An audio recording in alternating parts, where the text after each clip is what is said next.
Hello students, তোমাদের একটা গুরুত্বপূর্ণ অধ্যায় হলো সরল সুদ কষা। এটি যেমন মাধ্যমিকে ইম্পর্ট্যান্ট, তেমনই কোনো কম্পিটিটিভ এক্সামের ক্ষেত্রেও এটি ইম্পর্ট্যান্ট। প্রতিটি কম্পিটিটিভ এক্সামে কোনো না কোনোভাবে একটি অঙ্ক সরল সুদ কষা থেকেই থাকে। প্রথমে এই চ্যাপ্টারটি শুরু করার আগে তোমাদের এই চ্যাপ্টারের বেসিক কনসেপ্ট জানতে হবে এবং থিওরি পার্টটাও সুন্দরভাবে বুঝতে হবে, তাহলে আমাদের অঙ্ক করতে সুবিধা হবে। তা শুরু করা যাক ক্লাসটি। সরল সুদ কষা,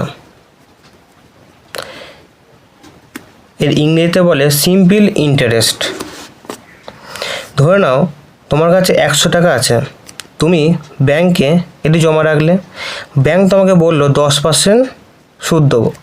10% সুদ মানে প্রতি বছরে 100 টাকার ওপর ব্যাংক তোমাকে 10 টাকা সুদ দেবে। তাহলে যদি 1 বছর পর সুদ হিসাব করে দেখি, সুদ আসল হিসাব করে দেখি, তাহলে হবে 110 টাকা। এবং আবার 1 বছর পর যদি এক্সট্রা হিসাব করে দেখি, তখন আবার 100 টাকার ওপর সুদ দেবে 10 টাকা। তাহলে 110 প্লাস 10 সমান হবে 120 টাকা। এইভাবে আসলের ওপর সরল সুদ বসে। এবং যখন 100 টাকার ওপর 1 বছরের সুদ 110 টাকা, যখন 110 টাকার ওপর কোনো সময় যদি সুদ চাপে, তখন তাকে বলে চক্রবৃদ্ধি সুদ। 110 টাকার ওপর সুদ যদি 10% চাপে, তখন কত হবে? 100 টাকার সুদ তো জানি আমরা 10 টাকা, কিন্তু 10 টাকারও আবার সুদ হবে 1 টাকা, 10% মানে 1 টাকা। তখন হয়ে যাবে 110 প্লাস 11, তখন হবে 121 টাকা। যখন আসলের ওপর শুধু সুদ পড়ে, তখন তাকে বলে সরল সুদ। এবং যখন সুদের ওপর আবার সুদ পড়ে, তখন তাকে বলে চক্রবৃদ্ধি সুদ। তাহলে বোঝা গেল স্টুডেন্টস। এবং ধরে নাও কোনো ব্যাংকে তুমি 100 টাকা জমা দিলে, তাহলে তুমি যেহেতু 100 টাকা জমা দিচ্ছ, তুমি হচ্ছে ঊর্ধ্বমন্য। এবং ব্যাংক যখন টাকাটি নেয়, তখন তাকে বলে অধমন্য।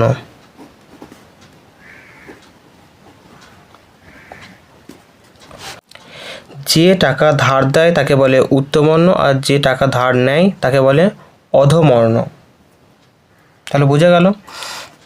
এই চ্যাপ্টারে একটি মাত্র সূত্র আছে, যার দ্বারা সমস্ত অঙ্কই হয়ে থাকে। সূত্রটি হচ্ছে I সমান PRT/100, যেখানে I সমান সুদ, P সমান আসল বা মূলধন, T সমান সময় সবসময় বছরে নির্ণয় হবে, বছরে। আর সমান বার্ষিক সুদের হার।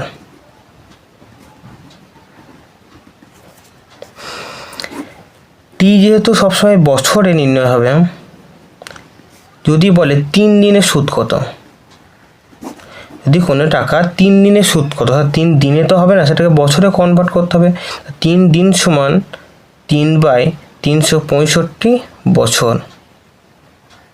এইভাবে কি দিনটাকে বছরে, মাসটাকে বছরে, সবসময়তে মাস দিন থাকলে বছরে কনভার্ট করতে হবে।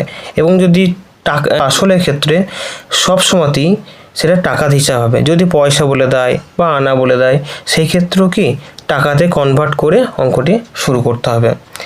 তাহলে আমাদের বেসিক কনসেপ্ট ক্লিয়ার হলো সবারই। এবার অঙ্কে আসা যাক। তাহলে 1 নম্বর অঙ্কটা করি। 1, 2 বন্ধু একসঙ্গে একটি ছোট্ট ব্যবসা চালাবার জন্য বার্ষিক 12% সরল সুদের হারে একটি ব্যাংক থেকে 15,000 টাকা ধার নিলেন। 4 বছর পরে ওই টাকার জন্য তাদের কত টাকা সুদ দিতে হবে হিসাব করে লিখি। তাহলে আসল বলেছে 15,000 টাকা, বার্ষিক সুদের হার বলেছে 12%, সময় বলে দিচ্ছে 4 বছর। এবার আমরা ওই সূত্রে I সমান PRT/100 এই সূত্রের মাধ্যমে অঙ্কটি করা যাবে। চলো করা যাক।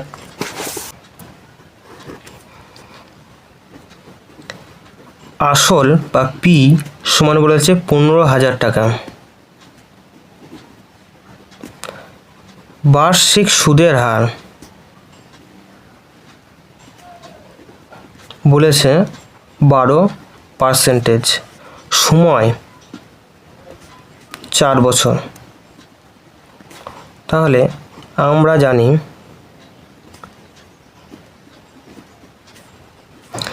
I সমান PRT/100। পি সমান 15,000 টাকা, আর সমান 12%, টি সমান 4 বছর বাই 100, 0 0 0 0 কাটাকাটি হলো। I সমান 150, 12 আর 4 তিনটাকে গুণ করতে হবে। তাহলে কি পাওয়া যাবে? 150, 12 আর 4 গুণ করলে হচ্ছে 7200 টাকা। অতএব 4 বছর পরে ওই টাকার জন্য সুদ পাবে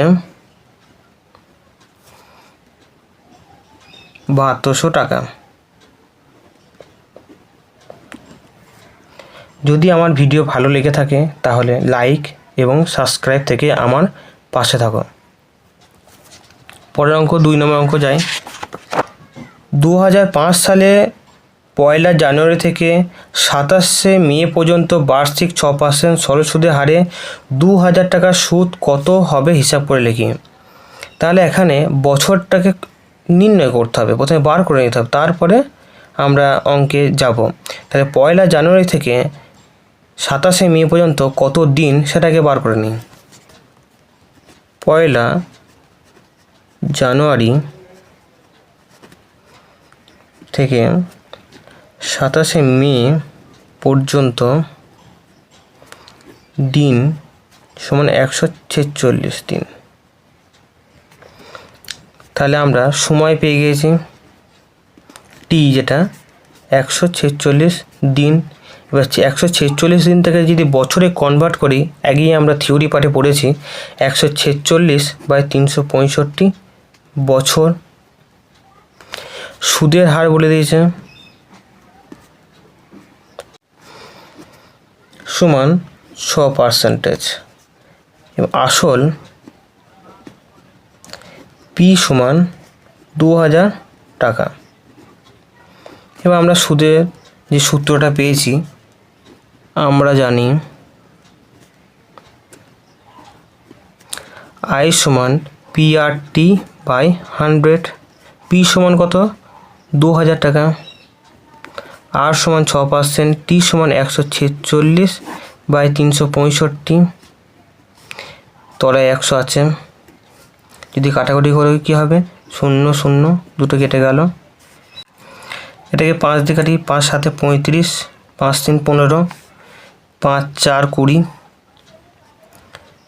73, 2 146। তাহলে I সমান কত হবে? 48। অতএব 2,000 টাকা সুদ হবে 48 টাকা। তাহলে বোঝা গেল। 3 অঙ্কে চলে যায়। 3-এর কী বলেছে? বার্ষিক 8.1/3% সরল সুদে 960 টাকার 1 বছর 3 মাসের সবৃদ্ধিমূল কত হবে হিসাব করে লিখি। সবৃদ্ধিমূল মানে হচ্ছে সুদ আসল মিশে। এখানে আসল বলেছে 960 টাকা, সময় বলেছে 1 বছর 3 মাস। 1 বছর 3 মাসটাকেও আমরা বছরে কনভার্ট করতে হবে, এবং সুদের হার বলেছে 8.1/3%। খাতায় করি এটা। আসল বলেছে 960 টাকা, সময় টি বলেছে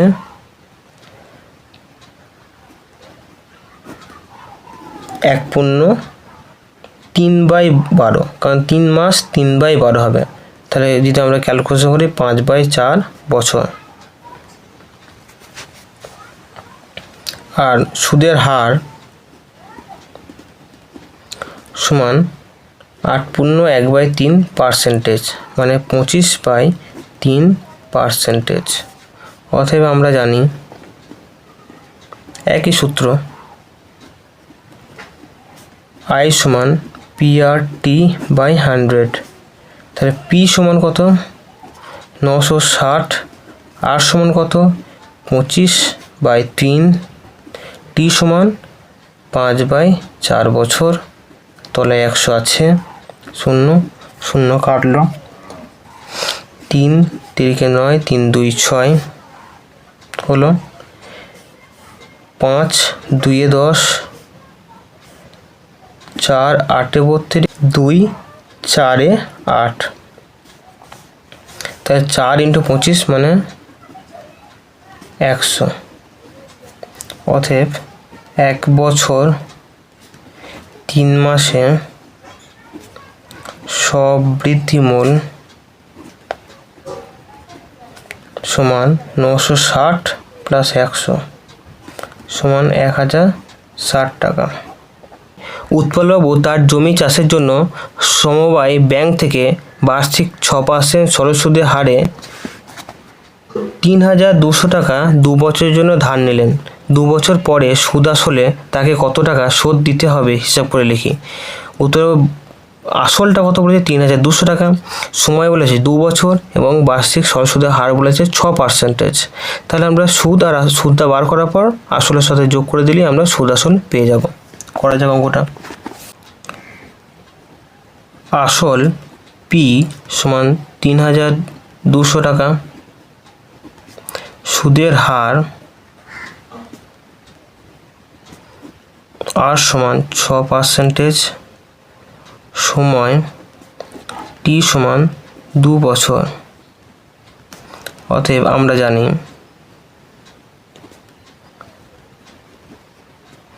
আই সমান PR/100। তাহলে পি সমান কত? 3200। আর সমান 6%, টি সমান 2 বছর বা 100। তলায় দুটো 0 100 কেটে গেল। 32, 6 আর 2 গুণ করলে হচ্ছে 384। অতএব 2 বছর পর সুদে আসলে পাবে 3200 + 384, তোমার 4 8 5 3 3564 টাকা। 5 নম্বর অঙ্ক করা যাক। কি বলেছে দেখি। বার্ষিক 5.25% সরল সুদে হারে শোভাদেবী একটি ব্যাংক থেকে কিছু টাকা জমা রাখেন। 2 বছর পর তিনি সুদ হিসাবে 840 টাকা পেলেন। তিনি কত টাকা জমা রেখেছিলেন হিসাব করে লিখি। সুদের হার বলেছে, বছর বা সময় বলে দিয়েছে, আর সুদ বলেছে মানে আয়টা বলে দিয়েছে। এখান থেকে কি পিটা বার করতে হবে, আসলটা। তা আমরা করি অঙ্কটা।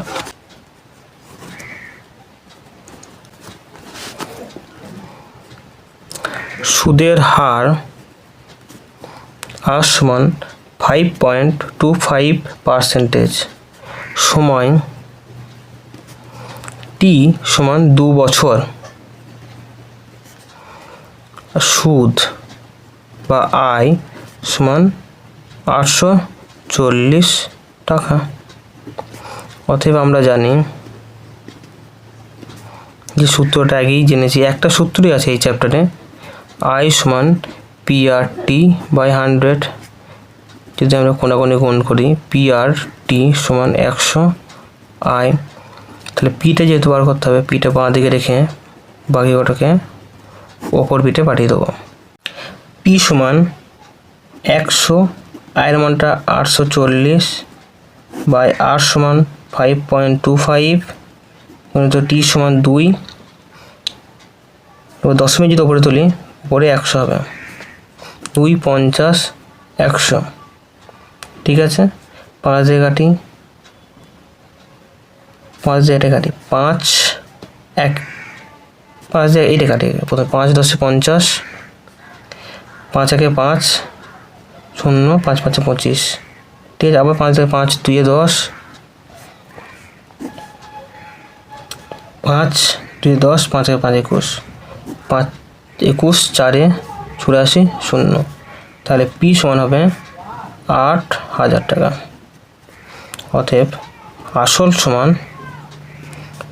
8,000 টাকা।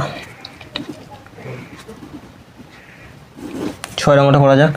গৌতম একটি মুরগি খামার খোলার জন্য একটি সমবায় ব্যাংক থেকে বার্ষিক 12% সরল সুদের হারে কিছু টাকা ধার নিলেন। প্রত্যেক মাসে তাকে 378 টাকা সুদ দিতে হয়। তিনি কত টাকা ধার নিয়েছিলেন নির্ণয় করি। একই অঙ্ক,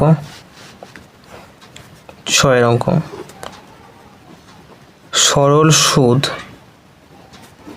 আর সমান 12% মোট সুদ আয় সমান 378 টাকা। সময় যেহেতু প্রতি মাসে হিসাব হচ্ছে, তাহলে 1 মাস সমান 1/12 বছর হবে, এটা কনভার্ট করতে হবে। অতএব আমরা জানি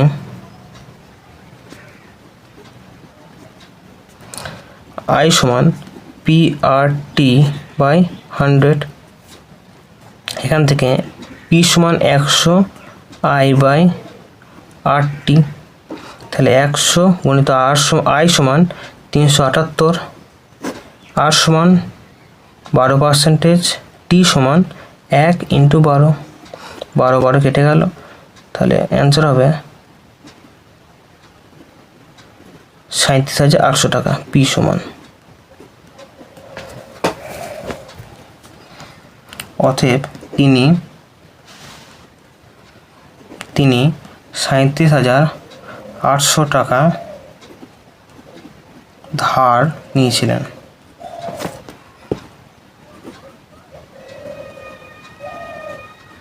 এটাই অ্যান্সার। যদি ভিডিওটি ভালো লেগে থাকে তাহলে ভিডিওটি লাইক এবং আমার চ্যানেলটিকে সাবস্ক্রাইব করে আমার পাশে থাকো।